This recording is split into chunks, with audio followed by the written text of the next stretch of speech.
Testing. I think I'm recording this. It's got a recording on it.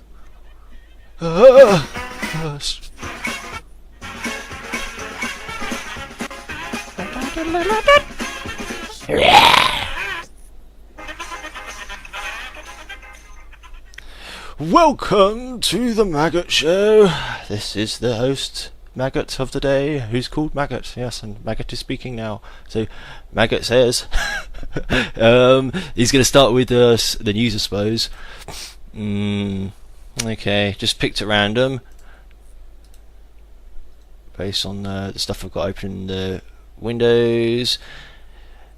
Direct peace talks begin as Netanyahu says painful concessions will have to be made. Benjamin Netanyahu said that painful concessions from both sides would have to be made as direct peace negotiations between Israelis and Palestinians began for the first time in 2 years. One day after US President Barack Obama made a personal appeal for peace, Secretary of State Hillary Clinton welcomed the Israeli Prime Minister and Mahmoud Abbas, the Palestinian president, to the State Department to begin talks aimed at establishing an independent Palestinian state. This would not be easy, Mr. Netanyahu said as talks began. A true peace, a lasting peace, would be achieved only with mutual and painful concessions from both sides. Haig's lover, is that you say? Did you she Haig lover quit? Do you mean William Hague's? Love it, quit. Yeah, amazing. I can read like whatever that alien language is. The people of Israel and I, as their Prime Minister, are prepared to walk this road and to go a long way in a short time to achieve a genuine peace that will bring our people security, prosperity, and good neighbours. Everybody needs good neighbours with a little understanding. You can find a perfect friend. Netanyahu added. I don't know why he did that. Mr. Abbas reiterated calls for Israel to end settlement activity and stop the blockade of the Gaza Strip, something Israel has refused to agree to so far. The direct peace talks, which Mr. Obama hopes can reach a deal within a year, came after a 20-month hiatus. Negotiators face deep divisions amongst both Israelis and Palestinians over the prospects for peace. By being here today, you each have taken an important step towards freeing your people from the shackles of history we cannot change and moving towards a future of peace and dignity that only you can create, Mrs. Clinton said. The Palestinian Islamist group Hamas, which seized control of the Gaza Strip from Abbas Fatah party in 2007, denounced the talks and said it would keep on attacking Israelis. They keep on punching them in the face, keep on. They got beat up Israeli computer games and stuff, beatupisrael.com or something. Flash games. Jewish settlers, meanwhile, vowed to launch new construction in their enclaves in the occupied West Bank, saying they could never accept a phony peace that curbs their right to live in what they consider Israel's biblical homeland. Mr. Obama, hosting the Washington talks ahead of the pivotal November US congressional elections, used separate meetings with Mr. Netanyahu and Mr. Abbas on Wednesday to urge them not to let the chance for peace slip away. Yeah, because I think previously what was happening was the settlers, there was all these people like settling, like gypsies or whatever, settling into, I don't know, Jewland, Israel, whatever you call it, and they were all getting their buildings knocked down and bulldozed and all this sort of stuff. So now they're doing it again because they've got nothing else to do, sort of thing. They can't do anything else. So we're protesting, and sort of like, well, now there's so much more attention on us now. You can't do it this time, can you? And it'll probably, they'll just probably get their houses ripped down again. The issue of settlements looms large over the peace talks. Mr. Abbas has warned he will walk out unless Israel extends its self-imposed moratorium before it expires on September the 26th. But Mr. Netanyahu, who heads a coalition dominated by pro-settler parties, has resisted any formal extension of the partial construction freeze, meaning the fledgling negotiations will face a major challenge within weeks. 4 Israeli settlers this is what it was. 4 Israeli settlers were killed by Hamas in a shooting attack in the West Bank on Tuesday. Another 2 people were wounded in a similar attack by suspected Palestinian gunmen on Wednesday, despite a crackdown by Palestinian police.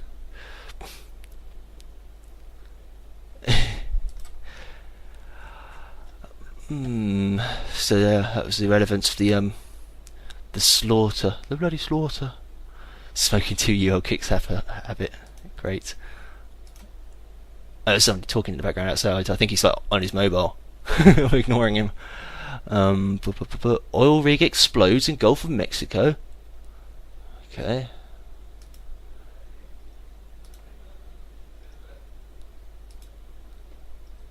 Yeah, I know. We've got the one in. That's one in Guardian. There's one in the BBC as well. It must be quite a recent one. You know, like within the last few hours or something. 5:29 BST. So that's like 2.5 hours ago or something. Oil rig explodes in Gulf of Mexico. Explosion off Louisiana raises pollution fears after BP oil spill, but Coast Guard say damaged rig is not in production.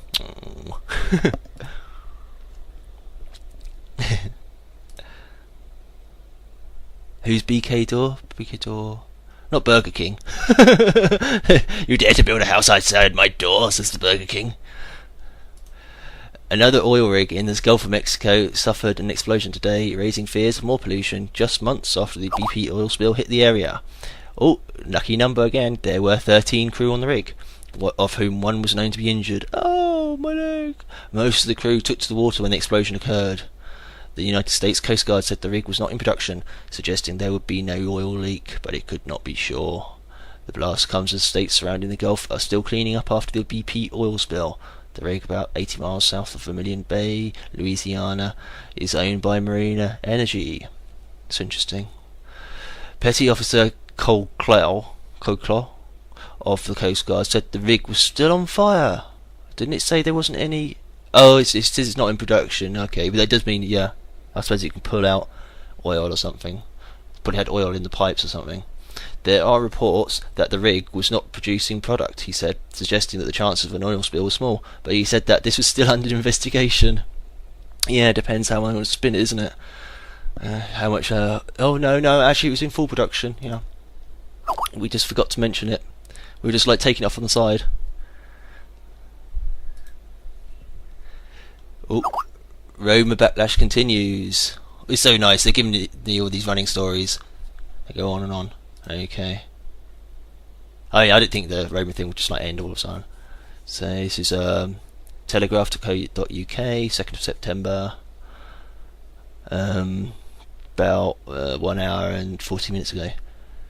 The far-right Jobbik party in Hungary raised tensions between gypsies, also known as Roma, by calling for the establishment of special camps where communities would be detained if necessary for life. Yeah, Roma is an anagram for Rome, and the Roma gypsies reckon they're the original gypsies, and they reckon they go back to like Roman times, Roman Empire, because they obviously put an N on the end of Rome, you get Roman. But it's a bit of a contradiction, it's calling yourself like Roman gypsies. I don't think the Romans are very big fans of gypsies. They might have had some uses for them, I suppose, but I can't really think of any off the top of my head. You know, just for getting supplies, but never mind. Bunch of con merchants, really. They're not very well respected in, especially in France. They're just sort of like kicked out of all the restaurants they go into, and they're the sort of people who just steal all your food out of your plate and stuff. The moves follow high-profile French efforts to expulsion of nearly 1,000 gypsies last month, a development that drew criticism from the Roman Catholic Church. Oh yeah, the defender of gypsies, no doubt. Yeah, great. What with them shaking hands with them Nazi officers in the Second World War, you know, I'm sure they really did like the gypsies. You know, this way to the freedom camps. Human rights groups and even ministers within the government of President Nicolas Sarkozy. In Italy, Gianni Alemanno, the mayor of Rome, said the city would demolish dozens of illegally built shanty camps that sprung up around the capital. The first camp at Quarticchio, on the outskirts of the city, was razed to the ground on Wednesday, with bulldozers ripping through makeshift shelters of scrap wood and corrugated iron, and trucks removing 400 kilo of debris and rubbish. Local officials said that 20 gypsies found living in the camp had accepted the offer of voluntary repatriation to their home countries, although many others had fled before the demolition gang arrived. In Hungary, the far-right Jobbik Party, the third largest in parliament, proposed that gypsies considered a threat to public order should be transferred to secure camps outside cities, warning that civil war could erupt unless the issue was tackled. The governing Fidesz party described it as outrageous, adding that the solution was not to set up ghettos, but to have strict laws and a strong police force. Doesn't really say what to do with the actual gypsies in that statement. To repel them, I suppose, keep them outside, like the barbarians that they are. Oh, they stole my silverware. A spokesman for the Hungarian Socialist Party said the call for camps was reminiscent of the National Socialist agenda for concentration camps 65 years ago. There you go. Italy has struggled to cope with the tens of thousands of gypsies who flooded into the country after Eastern European countries like Romania, Bulgaria and Slovakia joined the EU. Authorities in Rome said they had recently noticed families of gypsies turning up in cars with French licence plates, suggesting that the crackdown by the Sarkozy government is forcing some Roma to flee to neighbouring countries. I think it's causing them to flee from France, because I think the French have kicked them out. They were in the process of kicking them out, I think, last week. Okay, Tony Blair has released his memoirs, and it's called something like My Journey or A Journey or something like that. And there's been like lots of controversy and scandal since he released it, because it's well, I don't know, it's a bit early to say, but he seems to be like kicking back at everybody he's worked with, and sort of bitching and stuff about everybody. So it's quite entertaining, I suppose, but revealing as well, sort of in a naive sense. But yeah, I'll read it anyways. But interesting enough to read out. Tony Blair, Diana was a manipulator like me. When Diana, the people's princess, died, Tony Blair felt a duty to protect the monarchy from itself. Diana, Princess of Wales, was down to earth, charming and intelligent, but also stubborn and prone to be over-emotional, says Mr. Blair, the expert psychological analyst, Mr. Tony Blair. He recalls meeting the princess at Chequers in July 1997. Chequers. Like the checkerboard, the Masonic thing. Of you've got like the pawns up to the kings and queens. So the checkerboard's all about, it's just Masonic symbology on that. So yeah, and like all the moves that are carried out are like reminiscent of this and that. It gets quite boring, but yeah. I never liked chess. The month before she died, saying he felt an uneasiness about her relationship with Dodi Fayed, but he could not put his finger on why. He knew he was an arms trader or something. He says she did not appreciate him broaching the subject with her. We were both, in our own way, manipulators, good at grasping the feelings of others and instinctively playing on them. Giving his first account on what happened on the night she died, Mr. Blair says he was woken up at 2 a.m. on August 31st, 1997, by a police officer at the end of his bed, who told him that Diana had been badly injured, like a ghost, just a ghost of a policeman. He knew from the beginning that her chances of survival were poor, and was told of her death at 4 a.m. 2 hours after. Mr. Blair says that, without wishing to sound callous, he wanted to manage the situation and shape the public grief that would follow. It was difficult because there were no conventions for the death of a person such as Princess of Wales. He prepared his now famous People's Princess speech on the back of an envelope with the help of Alistair Campbell. So he sat down for Campbell's soup downstairs. He felt that the royal family's lack of response to the princess's death was dangerous for them in the face of massive outpouring of public grief, and felt a duty to protect the monarchy from itself. Okay. He thought it was golden brown in his bed. He almost hit the ceiling. Golden brown with a Browning pistol. You're next, motherfucker. He says he did his best, even though some members of the establishment did not like who he was and what he represented. Listen, okay, I don't understand his connection with immediately having to get involved with royalty. This is mildly interesting. Mr. Blair felt that he could not be direct with the Queen about the gravity of the situation. Oh yeah. At her age, she doesn't understand what's going on at all. Just to wear incontinence pants. A woman her age shouldn't be bothered by anything at all. Anything more exciting than the type of tea she's going to have is too much. She might have a heart attack and die. Which should be a terrible tragedy, of course, and it's my duty to avoid that sort of thing. It would just be so embarrassing. So anyway, Tony Blair impressions. So he spoke to the Prince of Wales, who agreed with him and said he would tell the Queen that Mr. Blair thought she should make a public statement. She agreed. See, Tony Blair actually has to tell the Queen. So they say, "Oh yeah, your sort of like daughter-in-law or whatever. Yeah, she's dead. So do you need to go out on TV and do a speech about it?" Okay. Better, because otherwise they'll think you murdered her, Mom. After the funeral, Mr. Blair spent a weekend at Balmoral, on the bouncy castle, where he felt a little uncomfortable on the bouncy castle, and could not have got through it without the stiff drink that was served up before dinner. He spent a lot of time with the Queen, and said it was hard for her to accept the public perception that he was telling her what to do. He did not know the Queen well then, and they were both ill at ease with one another. She was like growling and snarling at me, and I was beating her off with a stick. I spoke with passion of the need to accept life lessons. I worried she found me presumptuous. She was a little haughty. But at the end of the weekend, the Queen accepted that she had learned some lessons. He gave her lots of sugar cubes. A year later, he spent a weekend at Balmoral with Cherie, who wanted to bring the children, but he told her this was out the question. They had a barbecue, where the royal family served the food and did the dishes. You think I'm joking? You're sitting in front of your empty plate, and suddenly the Queen clears it away from you. Mr. Blair says he spoke to Prince William, who was still angry about his mother's death. He believes he felt burdened by the prison of hereditary tradition. That's the end of that article.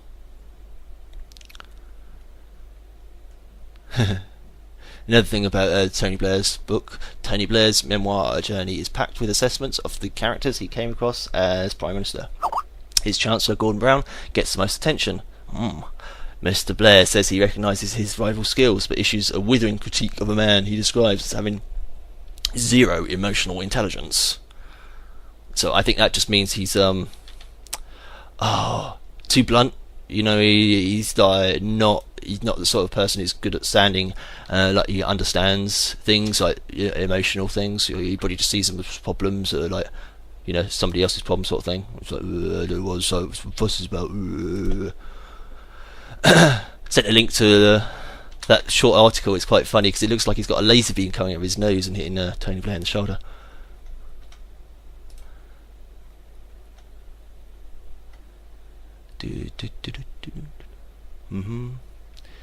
Oh dear. Oh, they seem to have got to WikiLeaks. Not quite in the way you might imagine. They haven't shut it down. But I've got an article here. It says WikiLeaks founder admits sexual relations with accuser. That's the founder of WikiLeaks. It's like, they've caught him. They've done him for something sort of thing. They've set him up, or they always had this information on him. It's one of those things where they're like, oh, he was a savior. He was going to like expose all the fraud, do all our work for us, and they'd sort it all out for us. But no, obviously they had his card marked from the beginning, and it was just a matter of time. I mean, they might have like calculated that he's exposed as much as he possibly can, and with their plans of closing down the internet and stuff, they don't really want him to stay around any longer, so they're going to like scandalise him out of existence. I mean, I'm speculating ahead of reading the article. Julian Assange, the founder of the WikiLeaks whistleblower website, admitted that he had sexual relations with one of two Swedish women who accused him of sex crimes. Published 6:30 p.m. BST. That's 1.5. No, it's about 1 hour 45 minutes ago. Mr. Assange said that he had consensual sex with more than once with a woman who has accused him of molestation. So it's contradiction terms. From different sides. They looked like they were going to kiss, in that picture, yeah. And it was strange, like it's like the laser beam. He had a little laser beam hitting him, but it was coming out of his nose. It was a bit unusual. Sweden's top prosecutor reopened investigations into allegations of molestation from the woman and of rape by another Swedish female on Tuesday. Oh, it's the old, he's a crackhead. He's on coke. He's all coked up. Sweden's top prosecutor isn't immediately named. I'll have to read the whole article and then it gets named at the end, I expect, if I'm lucky. Mr. Assange has rejected the allegations as a conspiracy, perhaps originating in the Pentagon. And yesterday said the charges were holding up his application for Swedish residency. The Freedom of Information campaign has sought Swedish residency because its laws offered broad protection, said secrecy enforcement. Secrecy enforcement? It's not even capitalised. WikiLeaks published more than 70,000 secret military files on Afghanistan in July, in what US officials have called one of the biggest security breaches in US military history. You know, I think it was Tim Riefat. I think that was the area he named as.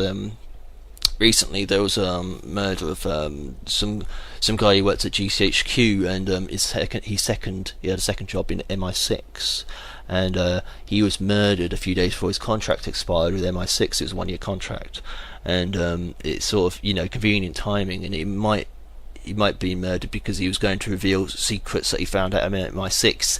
They might have tested him and found him unreliable, or he might have already sort of leaked the information, you know, through WikiLeaks. So the information that they got on WikiLeaks from concerning Afghanistan might have come from this dead guy whose name was Gareth Williams, as I recall.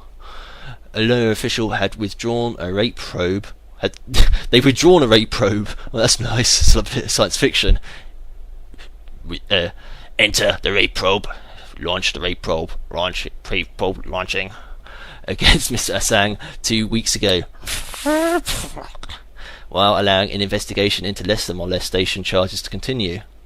I don't know, what's that, like touched them inappropriately or something, complimented on them in their clothes or something. Mr. Assange said he had been warned by Australian intelligence that he could face a campaign to discredit him after leaking the documents. I'm sure he's totally shell-shocked about that. It's never occurred to him that it might happen. It appears to be highly irregular and some kind of legal circus, Mr. Assange said. I say the same thing I have said the entire time. I have not done anything with these two women that was not completely voluntary from both parts. He cryptically added that he was adding legal action in the US as well. I was dumbfounded and concerned as to the integrity of the Swedish judicial process, he said. I know what I have done with my life. Therefore I know that these accusations are baseless and disturbing.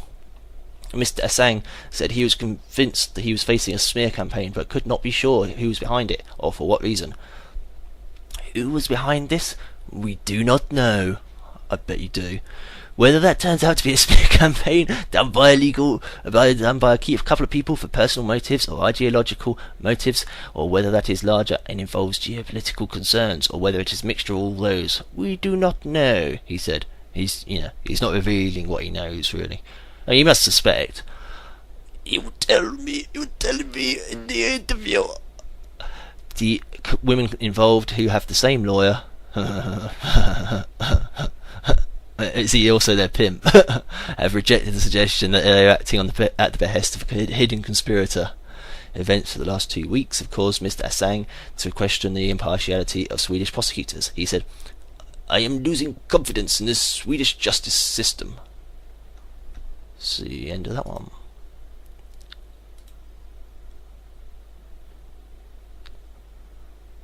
So no idea. I mean, I don't know what happens normally in those things. I think he gets sued and probably sent to prison.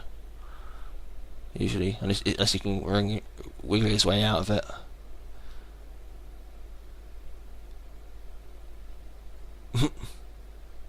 Head teacher removes word gay from Kookaburra song.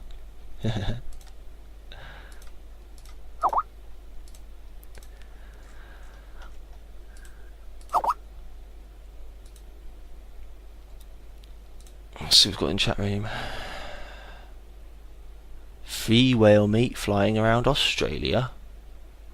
Whale put to death with explosives. Okay.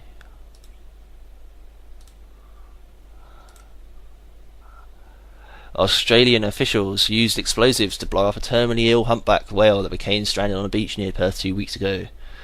After attempts to return the juvenile whale to the sea failed, the State Department of Environment and Conservation had intended to let the 31-foot creature die naturally. The whale was stranded on a beach in Albany, about 240 miles southwest of Perth, the state capital, but this department's district manager, Mike Shepherd, said in a statement that the whale moved into position on a sandbar in which it could be stabilised. and euthanized. Oh, it agreed to it then. Yeah. It gave us permission to kill it. Explosives were used because officials believed the whale was too large to shoot. The International Whaling Commission recommends the use of explosives to euthanize bleached whales longer than 26 feet. So, don't know, got nothing to say on that. Monkey adopts cat. Woo! Amazing.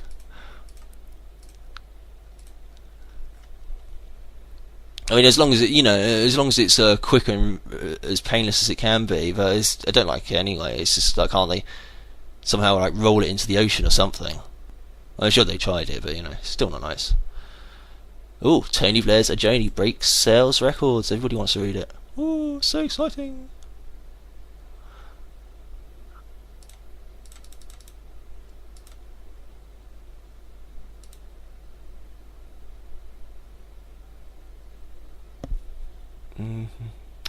German banker should be fired. Man held over Russia club blaze. Blair's account of Brown unfair.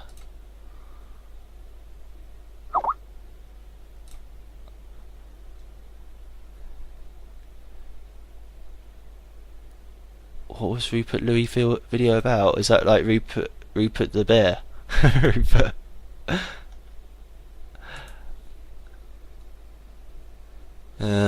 Brown allies described Blair criticism as one-sided. Allies of Gordon Brown rallied behind the former Prime Minister, describing criticism of him by Tony Blair as unfair and one-sided. One-sided. In his memoirs, Mr. Blair said his successor was maddening and suggested Labour lost power because Mr. Brown backed away from reforms he had begun. Former Deputy Leader Lord Prescott said Mr. Brown had faced the worst financial crisis in generations. Two Labour leadership candidates also criticised Mr. Blair's account. Leadership hopeful Andy Burnham said the book's publication on the same day that voting in the leadership contest began was unfortunate and saddened him. Mr. Blair's book lays bare the tempestuous relationship between the two men between 1997 and 2007, when he was Prime Minister and Mr. Brown was Chancellor. While acknowledging Mr. Brown had been a brilliant operator at the Treasury, Mr. Blair said he had put him under relentless personal pressure and sought to frustrate key reforms. At one point, he suggests Mr. Brown threatened to instigate an internal Labour inquiry into cash for honours allegations unless proposed changes to pensions policies were dropped, describing Mr. Brown as a strange guy with zero emotional intelligence. Mr. Blair said he believed his time as Prime Minister was never going to work. Tony's version. Mr. Brown has not commented on the book, but senior Labour figures have rallied around Mr. Brown and called for unity in the party amid concerns that tensions from the Blair-Brown years could spill over into the current leadership context. Let's be very careful about this. This is a one-sided version, said Lord Prescott, Deputy Prime Minister between 1997 and 2007. I hear Tony said we did not continue with the new Labour policies. I used to hear the arguments between them and about foundation hospitals, about academies, about pensions. Gordon continued those policies. He did not disown them. During his time in office, Mr. Brown was faced with an unprecedented global financial crisis which, Lord Prescott added, vindicated the former Chancellor's opposition to joining the euro in the late 1990s.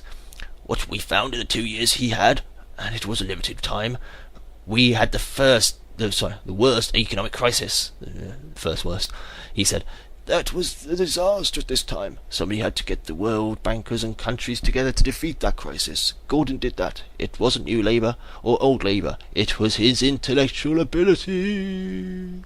Labour MP Michael Duggar, formerly a close aide of Mr. Brown, said criticism of his personality was slightly unkind and unfair, and the book neglected the fact that the public had fallen out of love with Tony Blair by 2007. People also forget, in 2005, particularly in the aftermath of the Iraq War, Tony was quite unpopular in parts of the country and the party, he said, and Gordon Brown played a very significant role in the 2005 election victory. Tessa Jowell, who served in cabinet under both Mr. Blair and Mr. Brown, said their relationship never quite recovered from an attempted coup against Mr. Blair in 2006, which was said at the time to have been led by allies of Mr. Brown. However, she said people needed to consider the bigger picture of what Labour achieved in office. When they worked together, they were two of the most creative politicians of our lifetimes, and they created benefit for the country in doing that, she told the BBC.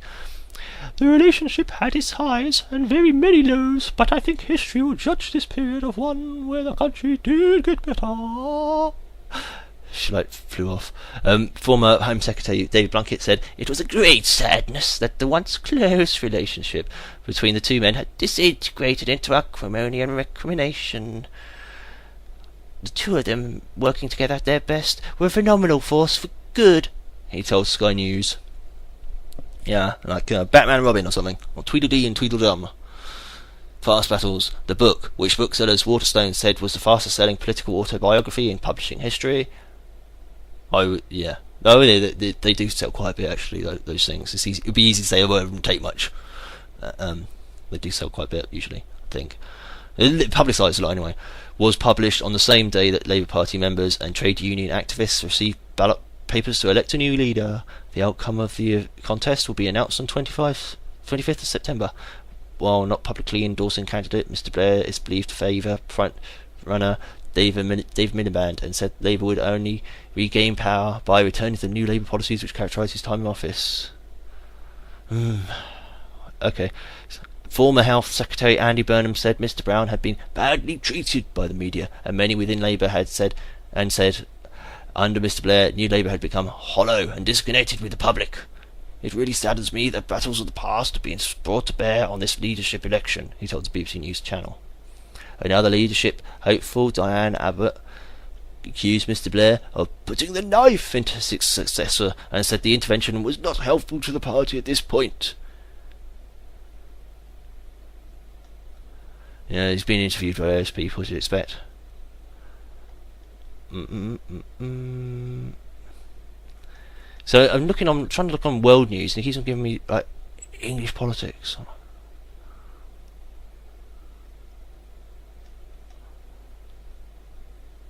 No.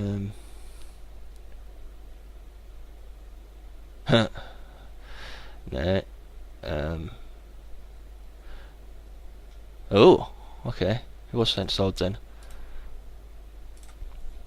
Okay, I got Burger King has been sold. That's about all I can remember when I'm waiting for the page to load. Burger King sold for £2.6 billion. Fast food chain Burger King acquired by 3G Capital private equity firm in $25 per share deal. Burger King has been sold to 3G Capital, a private equity firm backed by three of Brazil's best-known businessmen, in a deal worth $4 billion. That's £2.6 billion. The $24 a share agreement is 46% more than Burger King shares closed at on 31st of August. So does that, I don't know, I haven't done shares in ages, does that mean that your share values increased by 46% if you bought shares just before they were bought up by the other company? It could be. The day before, rumours of a deal surfaced and sent the shares soaring by 15%. Okay, so that's when it finally settled down to 15%. That's what it worked out to the people who bought shares in it.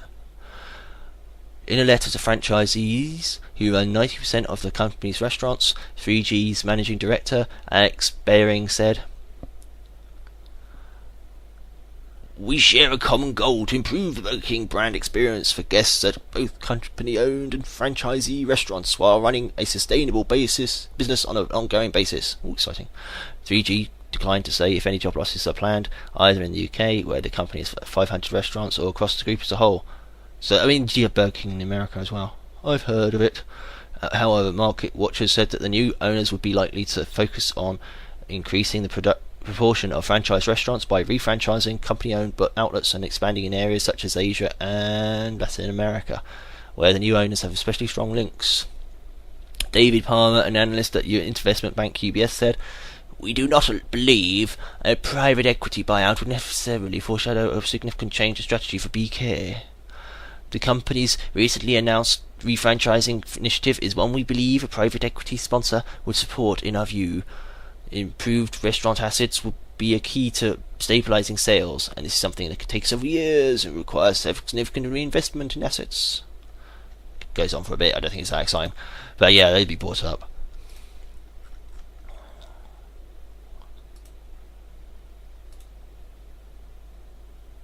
I'll have a look at USA specific news. Oh. Okay. Got a couple of them there. Just going to check a few different websites at the beginning.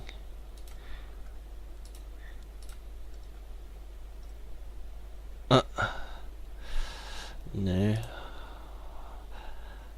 Okay. Oh, it's a tiny article, rubbish. I mean, there's a video for it, but it's got an advert on front of it though. It's no good. Okay. Iran casts a giant shadow over the Washington peace talks. So the photo's quite interesting. It's got a missile. It looks like it's straight out of Thunderbirds.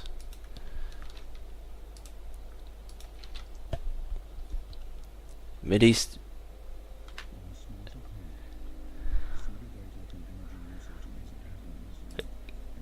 Can you hear that? Oh, whoops.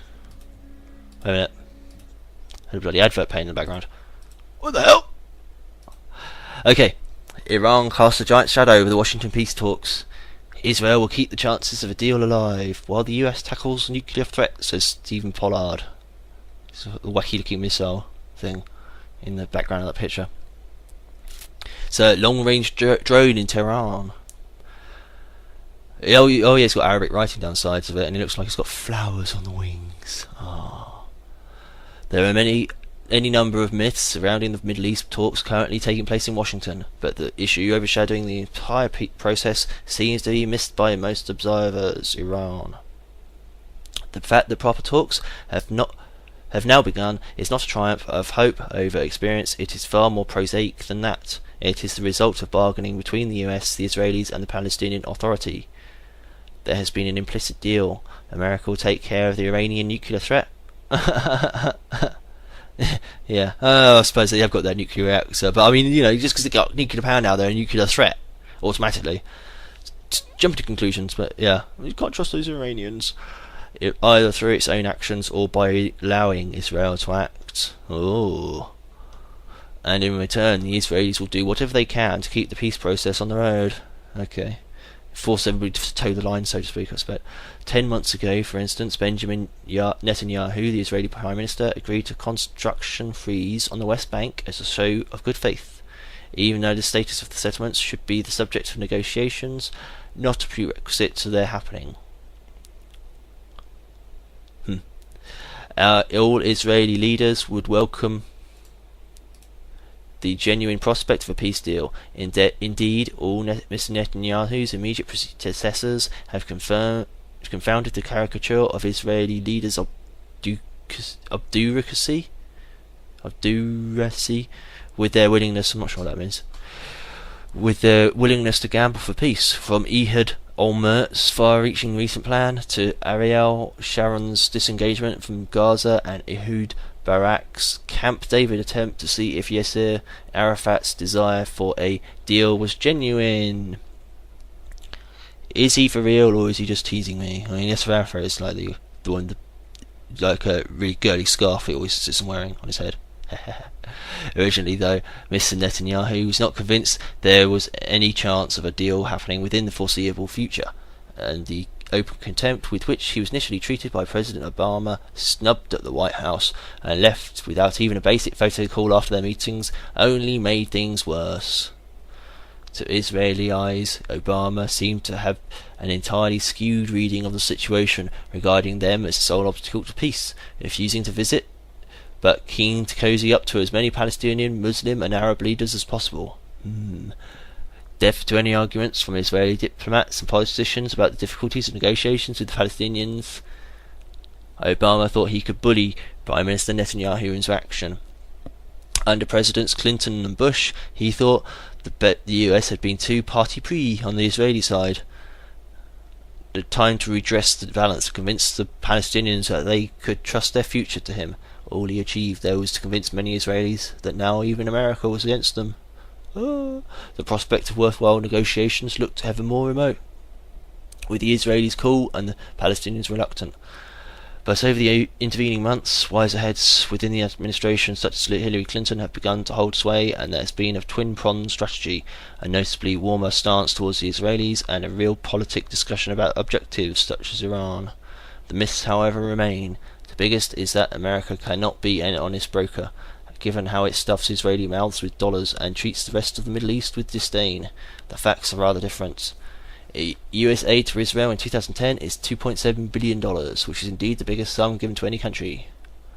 But Egypt has long been a close second, receiving an average of $2 billion a year since the 1979 peace treaty, although last year it fell to fifth behind Israel, Afghanistan, Pakistan and Iraq. And the Palestinian Authority has taken $2 billion from the US since 2007 to support Prime Minister Salam Fayyad's security, governance and development programs. Israel may receive the most US aid of any individual nation, but that sum is dwarfed when the sums given to its neighbours are added together. But then there is the myth of Mr. Netanyahu's dogmatic stance. Who throws West Bank construction purely as a show of goodwill? Who is in Washington this week? And who has hesitated before acting against Iran?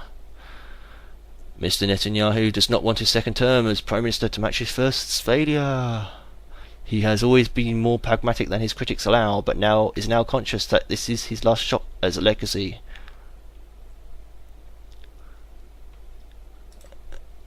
As for the myth that the more hardline parties in his coalition would prevent the acceptance of any deal, he would be glad to see the back of them. At the moment, Mr. Netanyahu's untouchable as Prime Minister, and Zipi Livni's opposition Kadima is drifting into irrelevance. It could suit both of them for her to enter into a national unity government to push through any settlement. The most worrying myth, however, is that having talks must be better than not having talks. Talks are wonderful when they succeed, but when they fail, they tend to make things far worse. The collapse of Camp David in July 2000, for instance, led directly to the second Intifada in September. For Mahmoud Abbas, this is the real problem.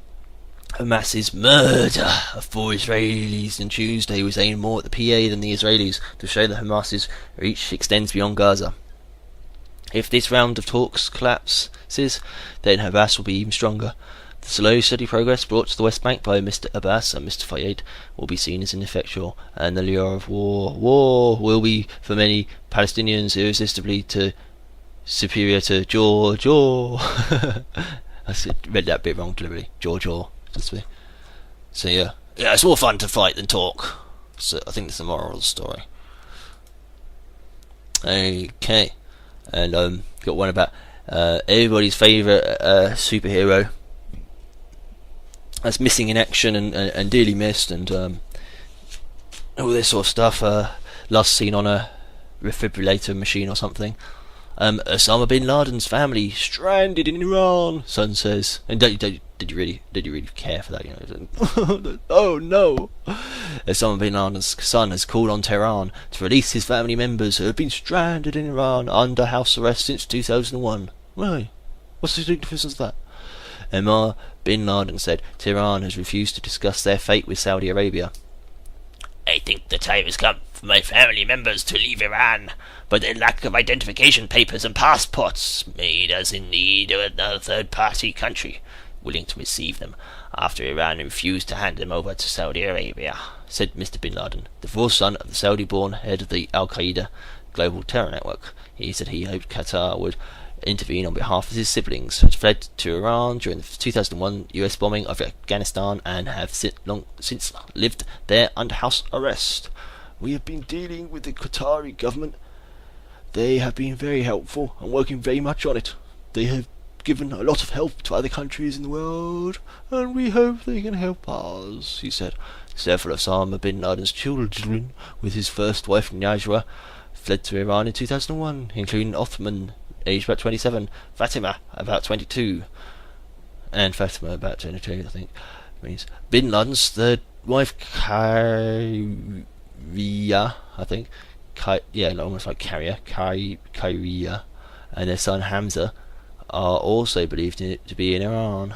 Omar bin Laden's sister Iman was about 17 and was released 3 months ago after she took refuge at the Saudi embassy in Tehran and is now in Syria, he said. The others live in a Tehran compound and cannot leave or make telephone calls without permission, he said. They have done nothing wrong, none of them, he said.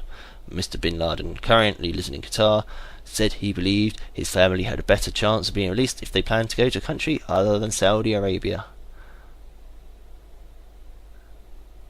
Just check some headlines.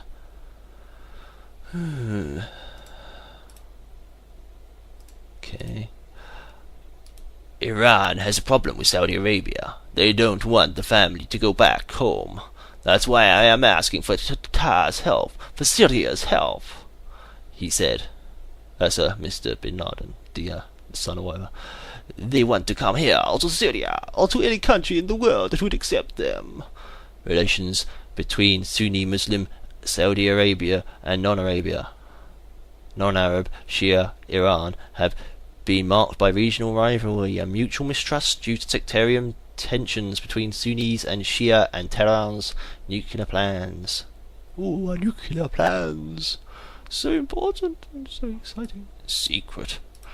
A US ally which hosts a large US military base, Qatar, has sought to carve out a role as a regional power broker, particularly in its efforts to engage Iran. The tiny Gulf country, the world's top natural gas exporter, has been a peace broker in conflicts including those in Lebanon, Yemen and Darfur.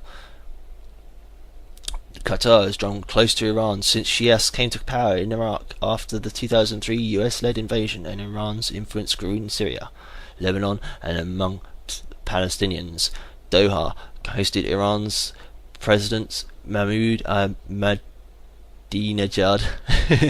last year in a crisis meeting over Israel's war on Gaza, which was boycotted by Egypt and Saudi Arabia. Ahmadinejad. There you go. Oh, I have to practice that one. Ahmadinejad. There you go. Obama bin Laden broke with his father in 2001. After living in Afghanistan for much of 1996 to 2001, his father is believed to have around 20 children from several wives. Osama bin Laden was born into a wealthy Saudi family but had his nationality revoked. He is believed to be hiding in the mountainous border areas of Afghanistan and Pakistan. Sure he is. It's why they're attacking the whole countries. It's like beat up the whole country to find him. CIA suspects Iranian nuclear defector who returned to Tehran was a double agent. The CIA is investigating whether Shahram Amiri, the Iranian nuclear scientist who defected to the US, but last week, I think it's only last week, it could be only last week, flew back to Tehran.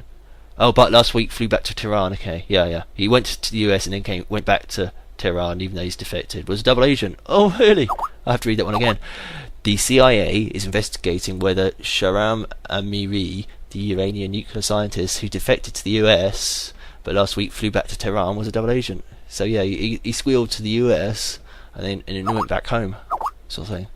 So just in order to gather more information to give back to the US, sort of thing. The strange case of Shahram Amiri has puzzled US intelligence chiefs who approved a $5 million payment to him for information about Iran's illicit nuclear program. Former US intelligence agents predicted that Mr. Amiri would disappear into prison or even face death. Despite the hero's welcome he was accorded as he was met by his wife and hugged by his 7-year-old son, but his decision to fly back voluntarily, claiming outlandishly that he was kidnapped by the CIA and Saudi agents during a pilgrimage to Saudi Arabia last June, and then tortured in the US, has prompted suspicions that he was a double agent working for Iran all along.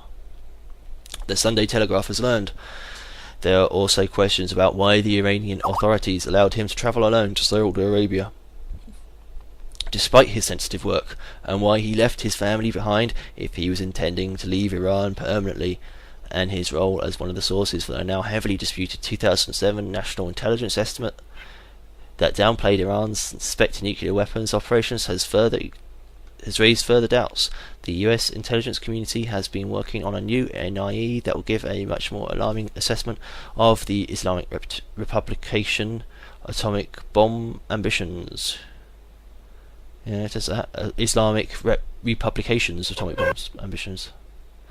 The CIA nonetheless believed that Mr. Amiri was a genuine defector, as he was debriefed in Arizona and revealed information about how the Tehran University where he worked was the covert headquarters for the country's atomic program. The CIA would not have been paying $5 million unless they had vetted him carefully and believed he was genuine, said Art Keller, a former agency case officer who worked on Iran's nuclear and missile programs. They think he was legitimate. Iranian nuclear physicists do not grow on trees. Well, and to get someone with really good access, sometimes you have to waive a really big potential payday for them. Another former CIA operative who spoke on condition of anonymity told the Sunday Telegraph that the agency was investigating whether Mr. Amiri was a double agent, a possible explanation for his mysterious actions. Even if it was not a double, there are fears that he will reveal key information to his Iranian interrogators about what US officials know about the country's nuclear program itself, vital intelligence in the game of atomic cat and mouse between Tehran and the West. Mr. Amiri turned up last week at the Pakistani diplomatic mission in Washington, which handles Tehran's interest in as the US and Iran do not have relations. And requested a ticket and money to fly home. They should send each other's flowers, you know. He had previously released bizarre and contradictory videos on YouTube suggesting that he was happily studying in America or was being held there against his will. Oh, that's interesting. Funny, I might look that up. It'd be interesting. Play the two at the same time. In the wake of his decision to return to Iran, US officials have been unusually open in releasing information about his dealings with the CIA.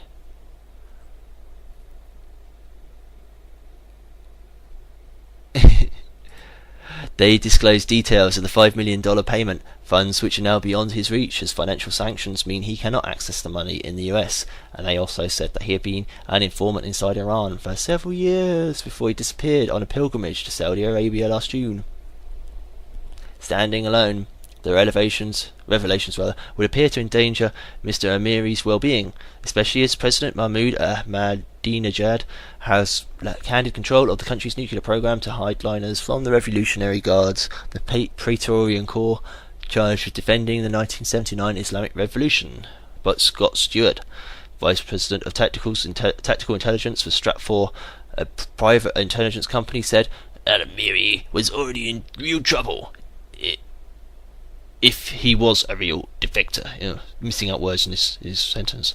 But if the CIA suspected he was a double agent or even a fabricator, it would make sense to mess with the minds of the Iranians by putting this sort of information out there.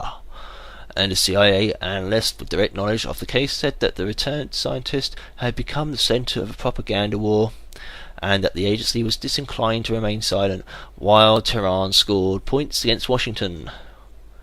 The analyst, who cannot be named because he is not authorised to speak on this issue, says I wouldn't be able to look through him on YouTube then, because he's got no name. It would be difficult. They probably withdrew his YouTube videos. Said that there had been an internal debate about the rights and wrongs of revealing details of Mr. Amiri's history as a spy for the US. It might look as if the CIA is taking revenge on Amiri for returning to Iran, and that by telling the US media about his cooperation and long record as an agent, they are simply signing his death warrant and ensuring that the Iranian authorities would eventually execute him, he said. But in reality, whatever the CIA says at this point will have little impact on Amiri's fate. Okay, somebody left. The watchman left, I scared him off. So I thought the call dropped, so I lost the place now. He also acknowledged that it was possible that Mr. Amiri was a double agent, and that he had been sent to the US by Iranian intelligence to plant false information, and that he always intended to return. If that is the case, he will become an Iranian hero, and the CIA's 8 charges will do him no harm, he said. If, on the other hand, he was a genuine defector who returned because he had a change of heart, there is nothing the CIA can do to protect him. Amiri will be subject to intense interrogations that will quickly break his cover story about being drugged and kidnapped. When that happens, the Iranians will have to decide if they want to hang him as a traitor or carry on the fiction, for propaganda purposes, that he was the victim of a CIA plot. Mr. Keller also did not hold up much hope for Mr. Amiri's hot prospects if he is regarded as a traitor by Tehran. Iran's nuclear program is in the hands of the Revolutionary Guards now, and they are not a forgive and forget bunch, he said. I think he's in a lot of trouble. Mr. Amiri was recruited as part of the US brain drain program to lure top Iranian scientists and military officers to defect. There will now be concerns that the project has been compromised, whether he was acting as a double agent or supplies Tehran with revealing information about how he was approached. The agency encouraged him to defect last year because it was feared he had been identified inside Iran. Whether those concerns were actually a misreading of his status with the regime is now also under investigation. But other scenarios include the possibility that Mr. Amiri returned because of pressure on his family or simply became homesick, said Mr. Keller. The care of a defector is a major headache, he said. Obviously, they provide very valuable information, but therefore they have already cut themselves off from their homeland, and remorse is very common in their situation. So I don't find myself too surprised that he returned, although in this particular case, I wonder if he returned under pressure on his family back in Iran. There are precedents for this sort of behaviour by defector. I think it means defectors. Most noticeably, Vitaly Yurchenko, a veteran KGB agent who crossed sides to the US in 1985, but after 3 months he apparently changed his mind and redefected. There are still doubts about whether his original defection was legitimate or an attempt by the KGB to plant disinformation. yeah, the evil voices. I like doing the evil voices. The sneaky ones. He thought he could escape. There's no escape. There's 3 minutes left. I've got a massive article, but it was like a Iceland, what ugly secrets waiting to be exposed in the meltdown. I didn't even realise there was a meltdown. I don't know if it's a nuclear meltdown or what. Okay. Almost a year since the collapse of the Icelandic banks, the rotten nature of these financial corpses is slowly beginning to emerge. Okay, so it's financial collapse in Iceland. See if I've got any quickie articles. If you got anybody on the call who wants to speak, it's almost at the end of the show now. Well, I'm here. I'm just up next on the Crow Show. We're going to be playing from Bill Cooper's Mystery Babylon. It's Secret Societies in the Vatican. So everybody stay tuned for that. It's going to be a really good show. I know I'll be listening to it. I haven't seen that one, so. Yeah, sounds good. Car for the end. Yeah, I've got the Mystery School Babylon. I'm actually sharing that as a torrent on Demonoid. I think I've got the most complete torrent on Demonoid of Mystery School Babylon by William Cooper. So what is my username on that? Tomato Maggot. One word.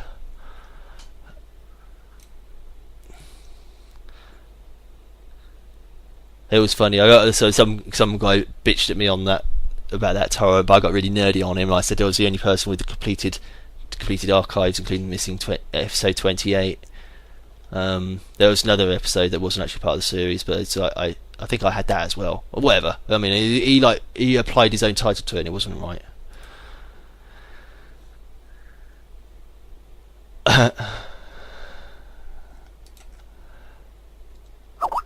Okay. See, Jeff France. Look, no. Give me a website. What do you want a website for? You want the Demonoid one? I'll give you the Demonoid one. That's not difficult. Woo! Bending.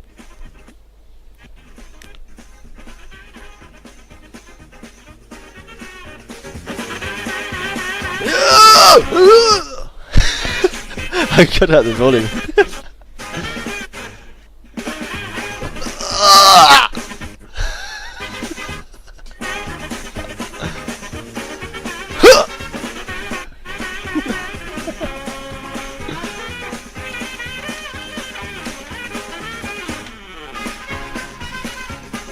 Oh yeah.